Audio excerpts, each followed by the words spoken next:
Bonjour à tous et bienvenue dans Bonjour chez vous pour une nouvelle semaine à passer tous ensemble. Alors aujourd'hui, on commence avec un gros sujet. Peut-on perdre son salut? C'est une grande question et si vous nous suivez, c'est certainement que vous êtes intéressé par ce sujet. Peut-être vous le posez pour vous-même ou juste vous êtes curieux de savoir la réponse. Et on va tenter de vous donner une réponse biblique. Si possible, c'est mieux. Et aujourd'hui, je suis en très bonne compagnie. J'ai Frank avec moi, mais j'ai aussi un invité qui sera avec nous cette semaine, le pasteur Yvan Carluère de l'église MLK à Paris. Salut Yvan! Hello Yvan! Content d'être avec vous. Ça va? Très bien. Un plaisir de t'avoir avec nous. Ouais. Ça va être une belle semaine qu'on va passer tous ensemble. On va parler vrai, ça va être bien. Comme t'aimes bien, comme t'aimes bien. Et on commence sur la perte du salut, c'est pas n'importe quoi. Ah, t'es sûr, t'as choisi un sujet. Ah oui, c'est important. Mais c'est un sujet super important, effectivement. Intéressant. Vraiment. Alors, c'est ça. Tu es le pasteur de l'église MLK à Paris.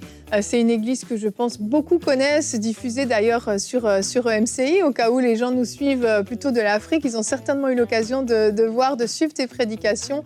Et puis, c'est une très, très belle assemblée qui porte beaucoup de fruits, à la fois localement, mais à la fois aussi sur Internet. Et vraiment, on vous encourage à pouvoir suivre tes messages parce que c'est vrai qu'il y a cette onction sur ta vie où tu abordes des sujets que d'autres peut-être n'osent pas aborder. C'est vrai?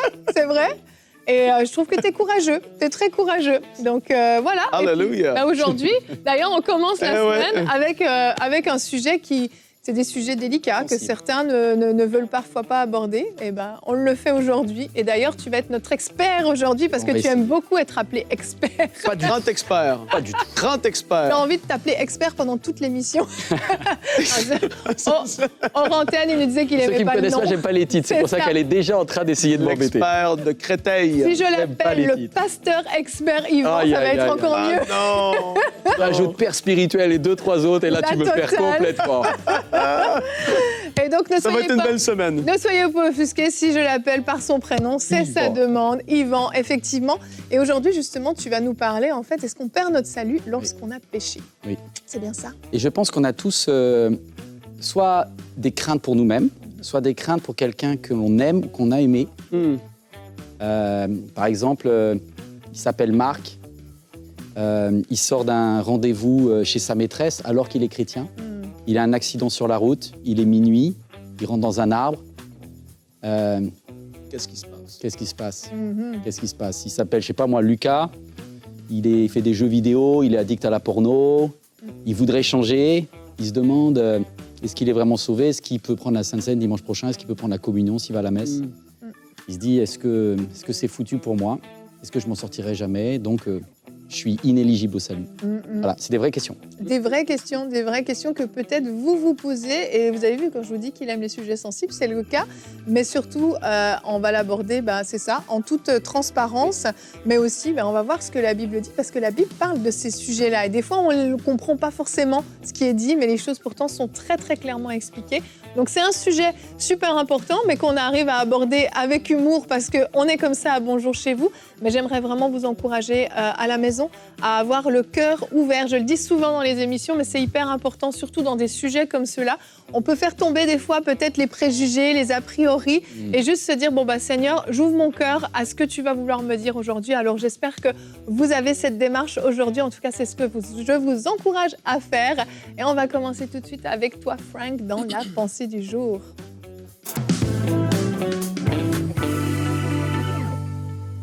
Et est-ce qu'on peut perdre notre salut? C'est une grande question, mais justement, avant d'aborder ce sujet, qu'est-ce que c'est le salut?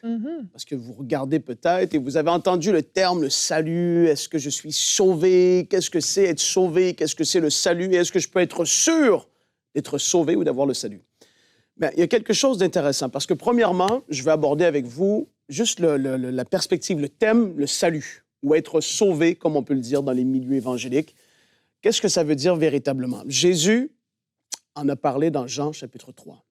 Et ça, c'est un passage qui est très, très connu. Jean 3, verset 16. « Car Dieu a tant aimé le monde qu'il a donné son Fils unique, afin que quiconque croit en lui ne périsse point, etc. » Mais avant ce passage qui est tellement connu, qui est la démonstration du cœur de Dieu, vraiment, l'amour de l'humanité qu'il a eu, il parle avec un homme du nom de Nicodème. Et il parle à cet homme qui est un homme religieux et lui explique qu'est-ce que c'est justement d'être sauvé, comme on peut le dire aujourd'hui. Et il parle de la nouvelle naissance. Et encore là, il y en a qui vont dire, mais la nouvelle naissance, qu'est-ce que ça veut dire? Bien, aujourd'hui, la nouvelle naissance, je veux te l'expliquer. En tout cas, je vais essayer de l'expliquer au plus simple possible. C'est de commencer une vie nouvelle, spirituellement parlant, avec Dieu. C'est-à-dire que tous, la Bible dit, on a péché. On a désobéi, on a brisé les commandements de Dieu. On a péché, on a été séparés d'avec Dieu à cause de nos péchés. Mais lorsqu'une personne reconnaît ça et qui demande pardon, qui vient vraiment avec un cœur qui cherche à être repentant, qui cherche vraiment à dire, Dieu, je reconnais aujourd'hui, j'ai péché, j'ai été séparé d'avec toi, mais aujourd'hui, je veux te demander pardon, je veux faire la paix avec toi.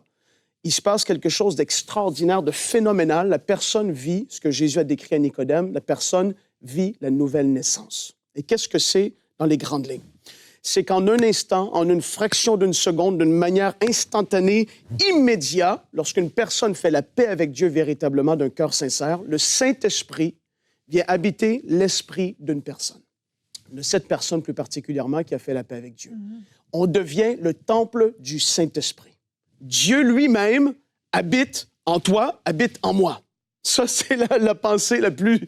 C'est tellement énorme, c'est gigantesque. Dieu habite en toi, il habite en moi lorsqu'on fait la paix avec lui, qu'on vit, en effet, ce qu'on peut appeler aujourd'hui le salut, le secours de Dieu, alors qu'on était en danger, on était séparés d'avec lui. On devient un enfant de Dieu. On devient enfant de Dieu, on est transféré, comme la Bible dit, dans son royaume. Et là, maintenant, comment est-ce que je peux être sûr d'avoir vécu cette chose, la nouvelle naissance, d'avoir vécu le fait d'être sauvé? Comment est-ce que... L'apôtre Paul en parle. Et il y a un passage qui est extraordinaire dans Romains, chapitre 8 et le verset 16. Là, on ne peut pas tout lire Romains 8, mais c'est un passage extraordinaire à lire. Mais je prends juste le verset 16 qui nous dit l'Esprit, en parlant de l'Esprit de Dieu, l'Esprit avec un grand E, E majuscule. L'Esprit lui-même rend témoignage à notre esprit, avec un petit E, que nous sommes enfants de Dieu. L'Esprit de Dieu, en nous, en toi, rend témoignage à ton esprit que nous sommes enfants de Dieu. Là, c'est compliqué à expliquer, parce que c'est pas scientifique, c'est spirituel. C'est extraordinaire. Tu sais que tu as vécu quelque chose de nouveau. Tu sais que maintenant, il y a des désirs nouveaux qui sont là en toi, qui n'étaient pas là auparavant, parce que c'est la nature de Dieu qui est en toi. Ça s'appelle marcher par l'Esprit. L'amour qui, avant, n'était pas là, soudainement, tu as envie d'aimer les gens comme avant, tu n'avais pas envie d'aimer. Le pardon, tu veux relâcher le pardon parce qu'avant, tu étais rempli d'amertume, tu ne voulais pas pardonner ceux qui te faisaient du mal. Au contraire, tu les maudissais, tu étais dur vis-à-vis d'eux. Mais là, il y a comme une nature nouvelle en toi qui se manifeste et qui fait... Tu dis, mais qu'est-ce qui se passe? Je n'étais pas comme ça hier. Je suis allé à cette réunion, j'ai parlé avec mon ami dans la maison, j'ai fait cette prière et là, ce matin, je me réveille, j'ai quelque chose qui... Ça, c'est l'Esprit de Dieu en toi. Et on ne peut pas l'expliquer par des mots, mais on sait que l'Esprit de Dieu habite dans une personne alors qu'on voit le fruit être manifesté. Jésus, je termine par là, Jésus a dit qu'on reconnaît un arbre à ses fruits. Lorsqu'une personne naît de nouveau, il y a des changements qui vont avoir lieu dans la vie de cette personne-là. Ce n'est pas tout automatique. Ça ne veut pas dire que c'est facile. Ça ne veut pas dire qu'il n'y aura pas un moment où est-ce que tu vas chuter. Ça ne veut pas dire que tout va être parfait et que maintenant, même ton apparence physique change. Non, non, non, pas du tout. Mais soudainement, tu as la nature de Dieu. Tu as le Saint-Esprit qui habite en toi, qui te pousse à agir différemment, à parler différemment, à agir avec les autres différemment. Et là, les choses changent. Maintenant, ça ne veut pas dire, comme j'ai dit, que tout va être parfait. Et c'est de ça qu'on va parler dans l'émission. Est-ce qu'on peut perdre ce salut? Ou comment est-ce que ça se passe quand je suis pris avec un péché dans ma vie? C'est compliqué, etc. Est-ce que ça fait que vis-à-vis de Dieu, je meurs? Qu'est-ce qui se passe? Bien, on en parle tout de suite. Mais le salut, on peut avoir l'assurance d'être sauvé parce que l'Esprit de Dieu témoigne à notre esprit qu'on est enfant de Dieu. Et ça, c'est une bénédiction extraordinaire. Amen. Merci, Frank. Et avant d'entrer dans le vif du sujet avec toi, Yvan, j'aimerais qu'on regarde un verset du jour dans 2 Timothée 4, versets 7 et 8. Et j'aime à quel point Paul a cette assurance du salut. On le voit clairement dans ce verset. Paul va dire « J'ai combattu le bon combat. J'ai terminé la course, j'ai gardé la foi. Désormais, la couronne de justice m'est réservée. Le Seigneur, le juste juge, me la remettra ce jour-là. Et non seulement à moi, mais aussi à tous ceux qui auront attendu avec amour sa venue. En fait, on voit effectivement, comme tu l'as dit, Frank, qu'on peut avoir cette assurance d'être sauvé. Et c'est fort. Et moi, je me souviens, pendant longtemps, je me disais, mais on pourrait pas juste avoir un rond vert qui s'allume sur le front quand on est sauvé, rouge si on n'est pas sauvé. Je sais pas, c'est clair, au moins, il n'y a pas de malentendu. Mais en fait, on a quelque chose d'encore plus extraordinaire à l'intérieur de nous, comme tu l'as dit, l'Esprit de Dieu qui témoigne à l'intérieur de nous et qui nous donne cette assurance d'être sauvés. Pour autant qu'on soit bien honnête avec nous-mêmes aussi. Et il y a des choses qu'en fait, on sait. Et les autres à l'extérieur, peut-être, ne le voient pas, ne peuvent pas le savoir. Mais à l'intérieur de nous, on le sait. Maintenant, on le sait, on reconnaît un arbre à ses fruits, etc. Mais ce que je veux dire par là, c'est que ce n'est pas à nous de venir juger et de venir dire telle personne est sauvée, elle n'est pas sauvée. En fait, le salut, c'est personnel. Oui. C'est mon problème à moi avec Dieu. Et c'est à l'intérieur de moi que les choses se passent et que j'ai cette conviction. Et Yvan, je te propose, parce que tu voulais qu'on puisse entrer dans le vif du sujet, qu'on ait eu le temps de discuter tout à l'heure. Donc, je te propose, c'est OK pour toi, qu'on aille tout de suite sur la rubrique Réponse d'expert ? Ça marche. OK, excellent. Alors, on y va.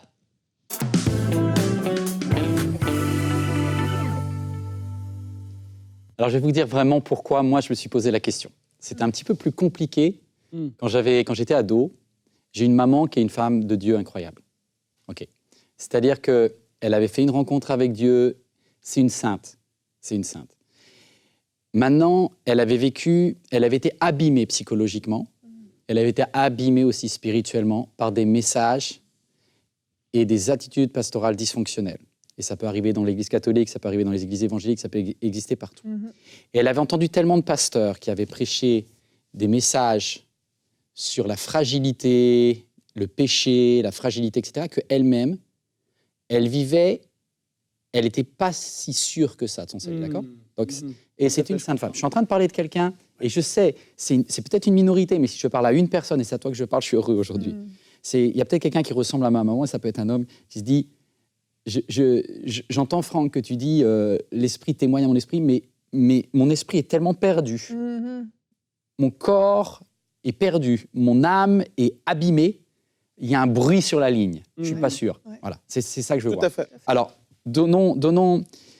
repartons à la base. Qu'est-ce que dit la Bible ? La Bible dit, voici, tu parles des fruits. Donc, je prolonge ce que tu dis. Il y a des fruits qui sont, tu dis ça dans Galates. Galates 5, tu vois, les fruits de l'esprit. Effectivement, il y a la paix, la joie, la patience, la bonté, la bienveillance, et tu as très bien parlé. Et puis, il y a les œuvres du péché.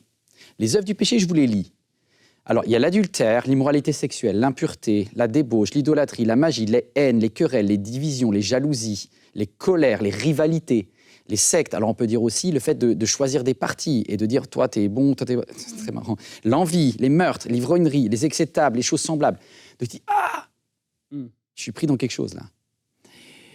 Et du coup, ma question est, une fois que quelqu'un a été sauvé, une fois, il a peut-être eu toute une partie de sa vie où tout était clair dans sa tête. Puis, à un moment, il est en train de pratiquer plus ou moins régulièrement une œuvre qui est incompatible avec sa nature de né de nouveau. Parce que ça dit justement qu'ils n'hériteront pas. Ouais. Et là, il y a... Ouais, mais attends, du coup, je ne te pose pas forcément la question à vous, mais je parle à la personne. C'est quand la dernière fois que tu as menti ? C'est quand la dernière fois que, même si tu es chrétienne, mais si tu es chrétien, tu étais jaloux ou jalouse des vues de l'Instagram de l'autre, etc. Bah, tu as un péché, là. Il y a 3 types de péchés. Il y a les péchés qui sont dans le corps, donc on voit tous les péchés de sexualité, toute addiction, etc. On en parle beaucoup dans les églises, ils sont très voyants. Parce que le corps, c'est externe. Donc on fait du bruit, et voilà. Mais dans la liste, les 2 tiers des péchés, ce sont des péchés de l'âme. Tout à fait. L'âme, ça ne fait pas de bruit. Les haines, la haine, elle est très silencieuse, la haine.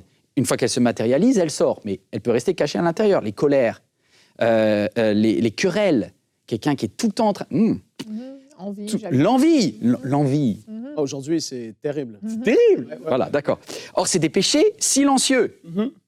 Donc, quelqu'un qui est très, très conscient, j'ai envie de dire, c'est ça qui est un peu paradoxal, c'est plus tu as le Saint-Esprit, plus le Saint-Esprit va te dire, ce que je tolérais au début de ta conversion, c'était OK, mais là, maintenant, tu as vieilli. Donc, plus on grandit avec Dieu, plus on devient sensible. Du coup, ça peut avoir tendance à fragiliser notre conscience du salut. Donc, du coup, pour moi, il y a un texte, et c'est juste ce que je voudrais vous dire. Hébreux 10, il dit « En effet, si nous péchons volontairement après avoir reçu la connaissance de la vérité, Hébreux 10, il ne reste plus de sacrifice pour les péchés, mais une terrible attente du jugement. Et là, il y a des chrétiens qui se disent, est-ce que je suis dans ce cas-là? Parce que pécher volontairement, délibérément, ça va jusqu'à où? Parce que parfois, le Saint-Esprit te dit, fais pas. Et tu te dis, c'est la dernière fois, Seigneur. Mais je crois que je vais quand même le faire. Et là, c'est compliqué. Parce que c'est comme une alarme, il y a le buzzer du Saint-Esprit. Bip, bip, bip, bip, bip, bip. Et c'est là où je me dis, est-ce que le point passe au vert? Au rouge? Au vert? Au rouge? Au vert? Au orange? Alors, pour quelqu'un qui se pose la question, Jacques. Ce livre de Jacques, il y a un passage qui est extraordinaire. OK. Il dit, Dieu ne peut être tenté par le mal et il ne tente lui-même personne.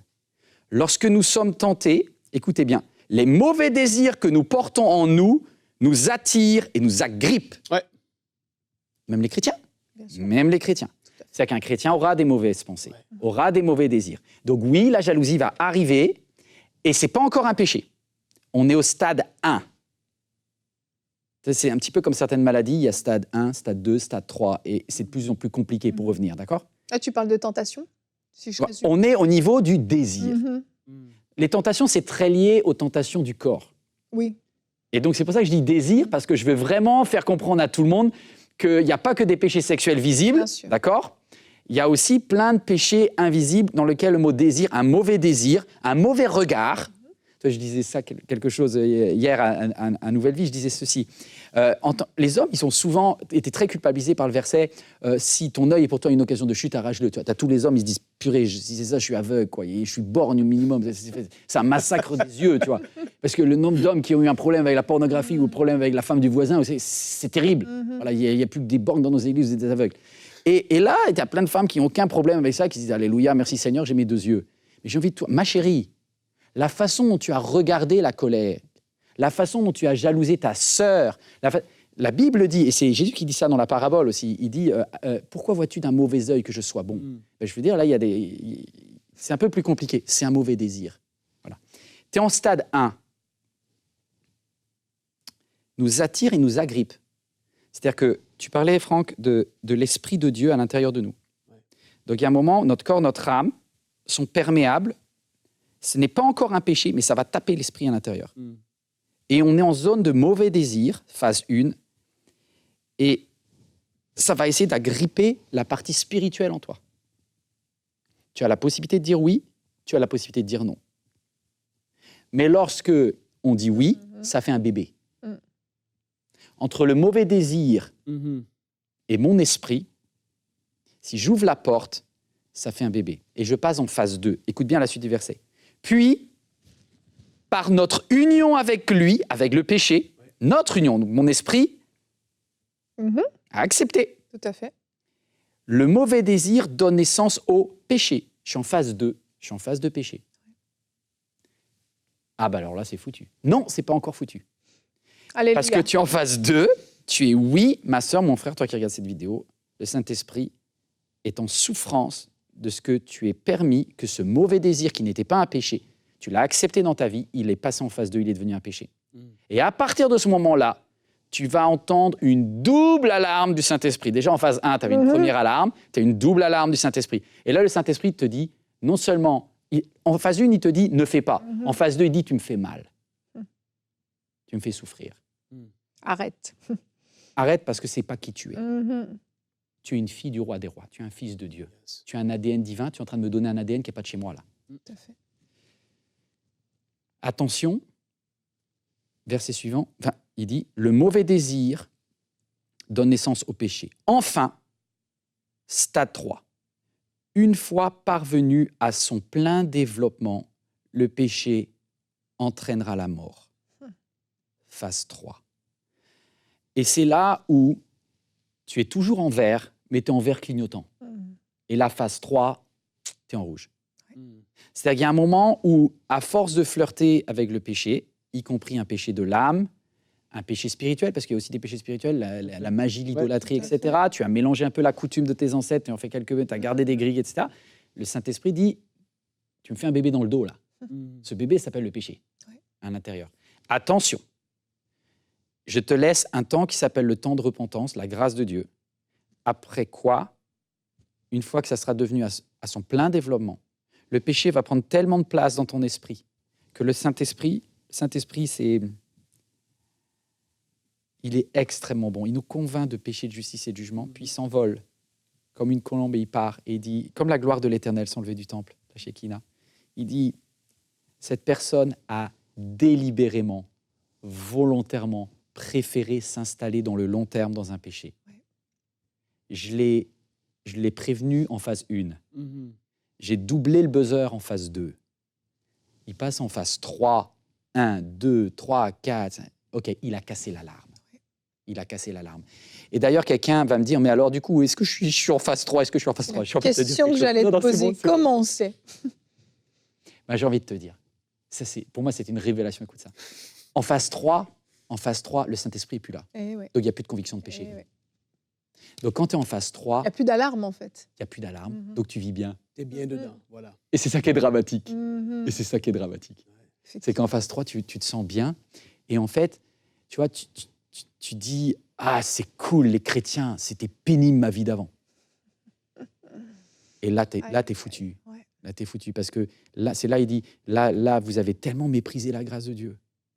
Donc aujourd'hui, si tu es en train de vivre une culpabilité, c'est que c'est pas trop tard. Amen. C'est que tu es en phase 2 prononcée peut-être, mais tu n'es pas en phase 3. Tu n'es pas encore dans la zone de mort spirituelle. Il y a encore le Saint-Esprit. C'est pour ça que tu as regardé cette émission.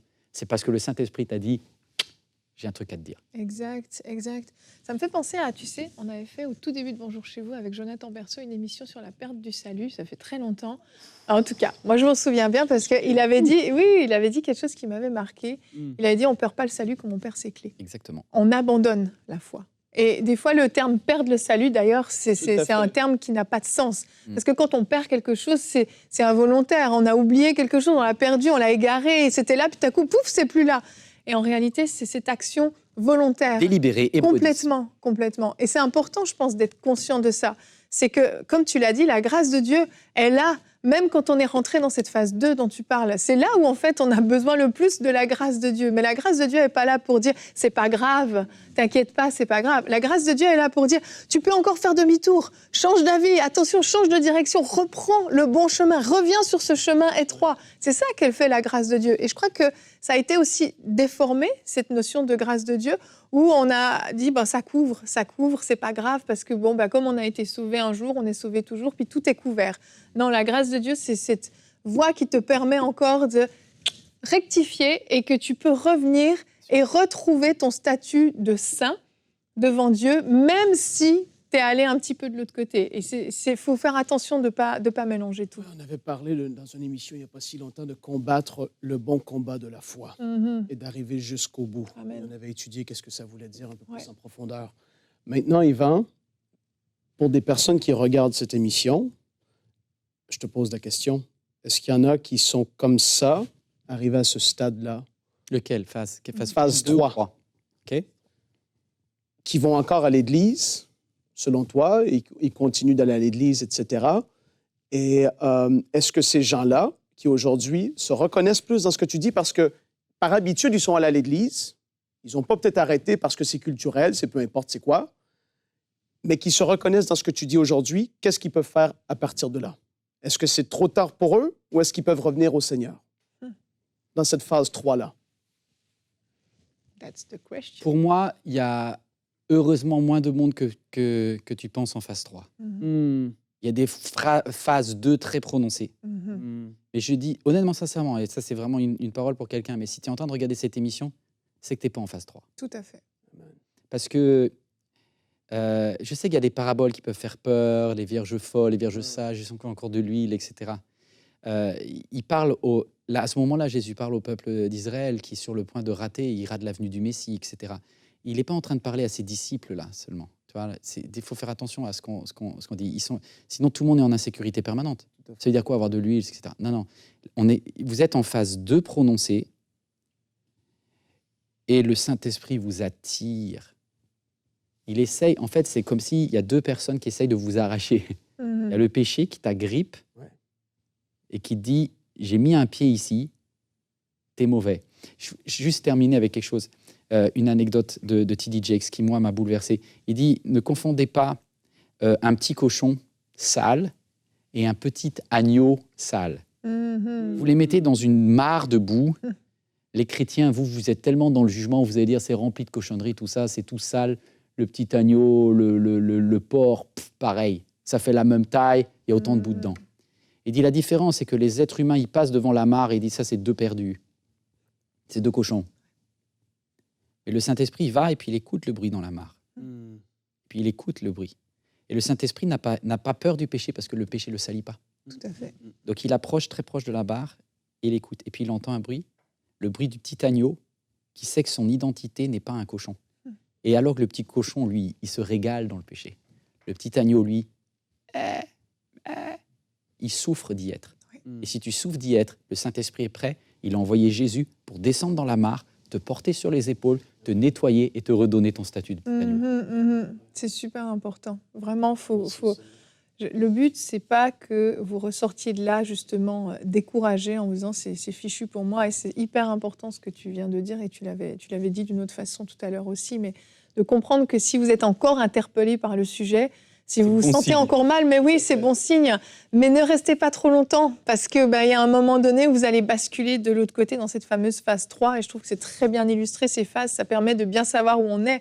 Si on est dans une phase 2, ne vous dites pas « Oh, c'est pas grave, je suis encore dans la phase 2, tout va bien. » Non. Dites-vous « Ah, il y a urgence, il faut absolument que je revienne en arrière, absolument, et que je rectifie. » Et c'est une décision qui vous appartient. Nous, on ne peut pas le faire pour vous. On peut seulement dire attention, tout comme le Saint-Esprit ne peut pas le faire pour vous et peut seulement dire attention.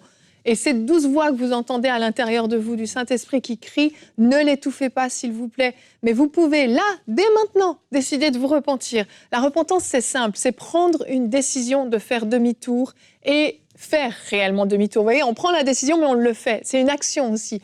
Vous renoncez à certaines choses. Et il y a des choses qu'il faut peut-être couper dans votre vie, il y a des barrières qu'il faut mettre, il y a peut-être des relations qu'il faut arrêter pour un temps ou pour toujours, peu importe. Vous savez exactement qu'est-ce qui est une occasion de chute pour vous. Et ce fameux verset qui vous dit d'arracher votre œil ou de couper votre main, eh bien, c'est peut-être de couper Internet chez vous pour quelque temps parce que c'est une occasion de chute pour vous. Quitte la mare. Quitte la mare, exactement. Et je pense que vous savez exactement ce que vous pouvez faire pour vous aider, pour vous rendre service, pour pouvoir prendre la bonne décision.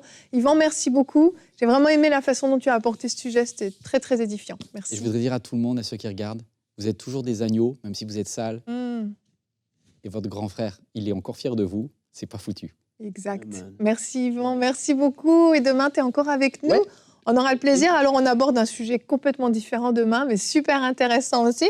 On va voir quelle est la bonne technique d'évangélisation. La bonne technique. Wow. On se demande. Il y aura Demain, du débat. il y aura du débat. T'aimes ça. Rubrique Excellent. famille pour toi. Demain, Yvan, que faut-il faire si mon ado ne veut plus aller à l'église? Est-ce que je le force ou pas? Il y a des parents qui soupirent après ce thème. Eh bien, nous avons entendu votre cri. On va tâcher d'y répondre. Alors, on se donne rendez-vous demain. Merci d'avoir été avec nous et bonjour chez vous.